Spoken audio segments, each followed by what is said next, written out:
тебе нужно делать трансплантацию, тебе нужно найти идентичного Да, донора. всё правильно. И, соответственно, поиск в России – это доноры из 100 тысяч, Да. а в Германии это 9 Да, миллионов. поэтому много погибает людей в России. И поэтому делают ужасные трансплантации от родственников, что в Германии по протоколу запрещено.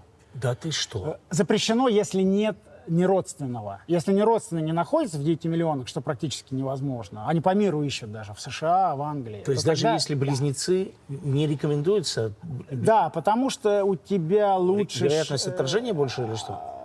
Да, и вот это РТПХ, про то, что мы говорили. Потому что совместимость с твоей мамой там, или папой там, или с братом, она там 70%, 80%, а тебе идеально делать 100% донора. И Именно такого 100. в 9 миллионов, если можно найти. Да, да.